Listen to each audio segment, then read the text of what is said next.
Are you aware that the judge said the case has its genesis in an ill-conceived and incompetently implemented government pursuit of daily deportation quotas, apparently even if it requires traumatizing children?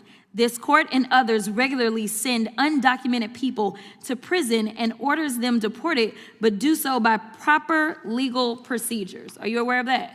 Yes, and I would disagree with the judge on several points. I'm sure you would, but can you tell me whether or not you have a law degree? Father chose to. Can you tell me whether or not you have a law degree? If I have what? A law degree. No, I do not have a law degree. And you do understand, because I can go through a bunch of court cases and orders that I disagree with from the Supreme Court, that ultimately that is the order of the court. That is what you follow, and if you have an issue, you appeal it up, correct? That is correct. Okay. The court went on to say, apparent also is the government's ignorance of an American historical document called the Declaration of Independence.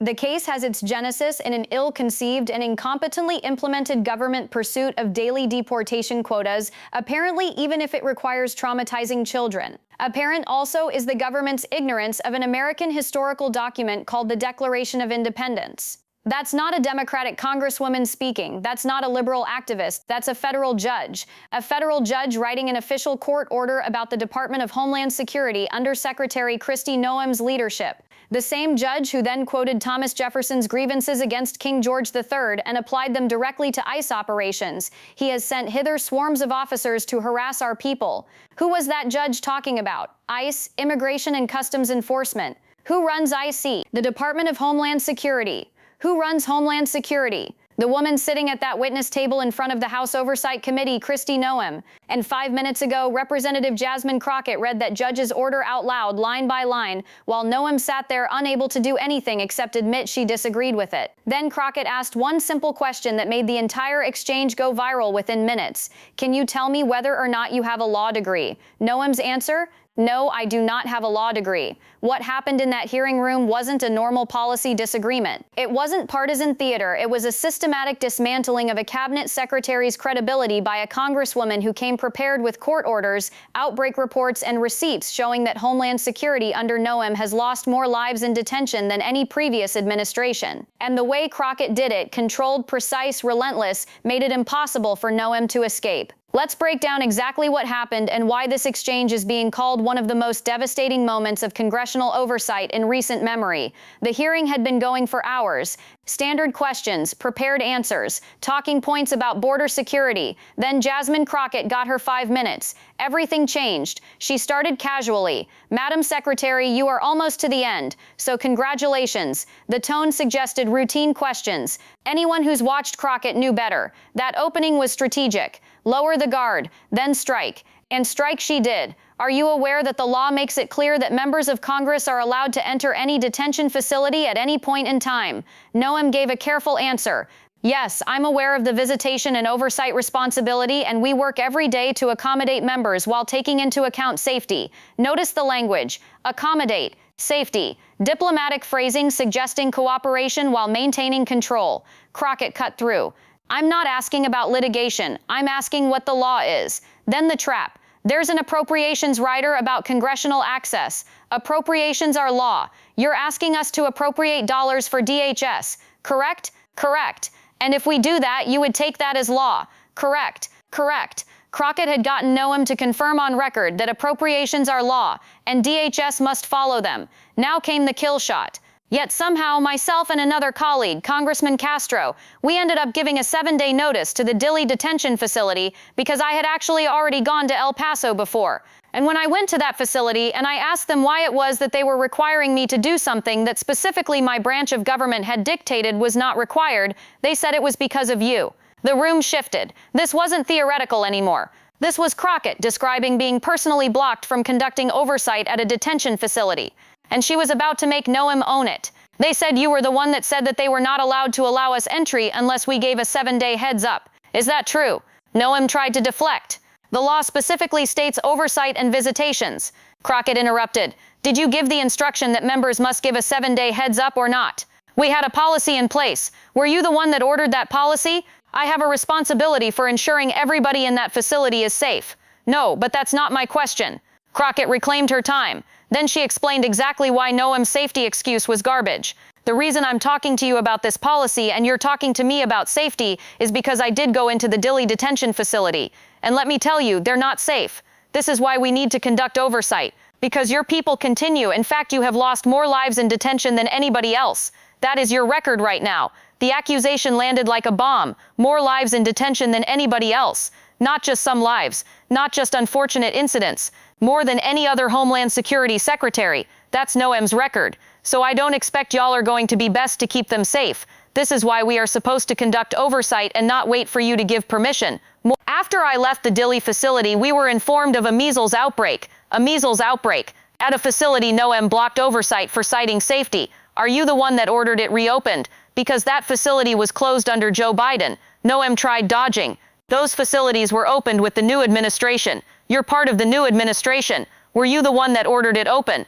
I wasn't sworn in until 5 days after it reopened in March. Well, then I'm sure that contract was renewed while I was secretary. Pattern established. Noem blocked oversight at a facility with more deaths than any previous administration, that had a measles outbreak, that Noem kept open after Biden closed it. But Crockett wasn't finished. She'd been building to something bigger. Let me continue on this line of y'all breaking the law. Are you familiar with a child by the name of Liam Ramos? I am. Liam was at this Dilley facility, and it just so happened we'd put in our 7-day notice, and y'all grabbed him 6 days prior to our visit, so we were able to visit Liam. Jamming timeline. DHS detained Liam 6 days before Crockett's scheduled visit. Convenient. Are you aware of the court order that came down that released Liam from custody? I am. Now came the moment that would go viral.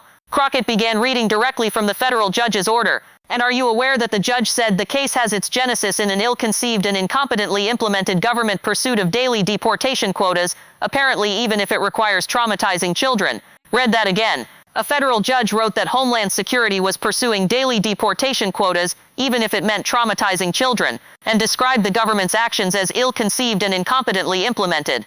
Crockett continued reading. This court and others regularly send undocumented people to prison and order them deported, but do so by proper legal procedures. Are you aware of that? Yes, and I would disagree with the judge. I'm sure you would. Crockett cut her off immediately. Then came the question that would define the exchange. Can you tell me whether or not you have a law degree? Noem hesitated. If I have what? A law degree. No, I do not have a law degree. A cabinet secretary responsible for law enforcement admitting no legal training while disagreeing with a federal judge's interpretation of law. Crockett drove it home. And you understand that ultimately that is the order of the court. That is what you follow.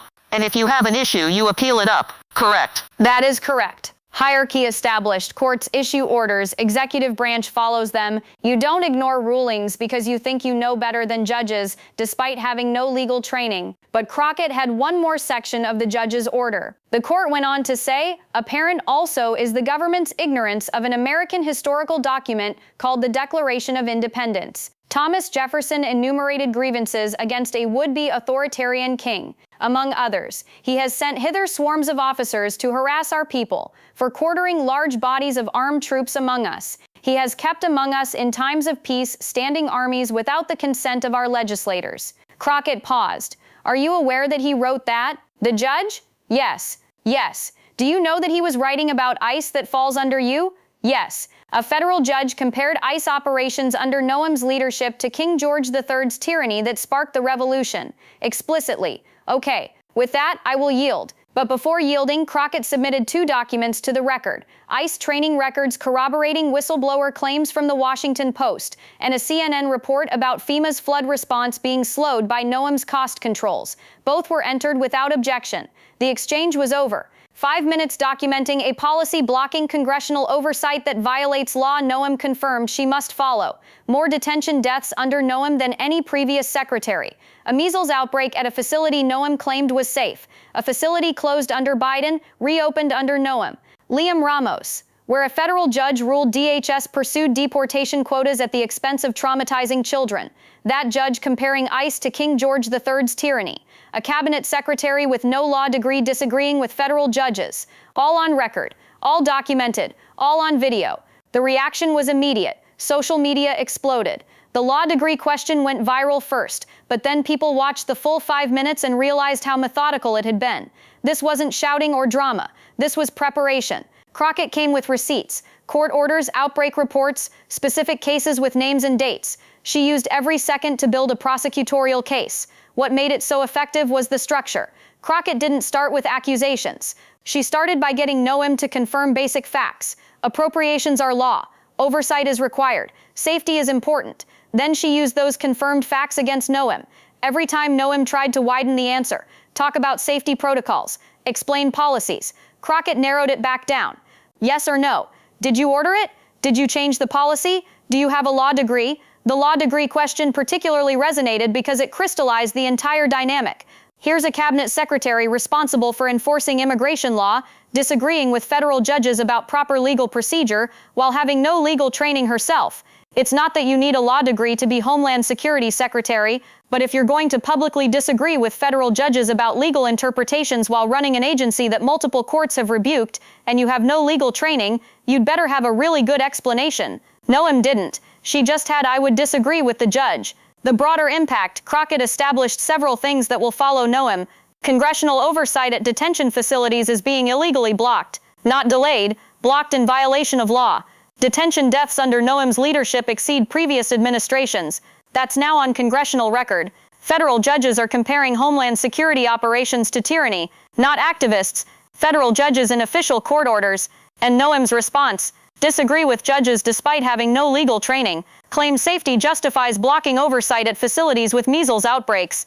The documents Crockett entered, whistleblower corroboration and the FEMA cost control report suggest this is just beginning. More oversight, more documentation, more questions. What made this go viral isn't partisan politics. It's that Crockett articulated frustration people feel about detention facilities being off limits while conditions deteriorate, about court orders being ignored, about officials claiming control while outbreaks happen and people die. She documented it with specifics: Liam Ramos, Dilley facility, measles outbreak, federal judge's order, detention death rate, and she did it while maintaining complete control. Every time Noem tried to redirect, Crockett pulled it back. Every time Noem tried to generalize, Crockett made it specific. That's why comment sections flooded with praise. People didn't see policy disagreement. They saw accountability. A congresswoman doing what oversight is supposed to do, forcing cabinet officials to answer for decisions and results. Whether you agree with Crockett's politics or not, one thing is undeniable: she dictated the pace and terms of that exchange from beginning to end. This wasn't just another hearing clip. It was a masterclass in congressional oversight. Subscribe because Crockett established illegal oversight blocking and record detention deaths. This is far from over. Share this everywhere because a cabinet secretary got caught blocking lawful oversight while federal judges compare her agency to King George III's tyranny. Thanks for watching.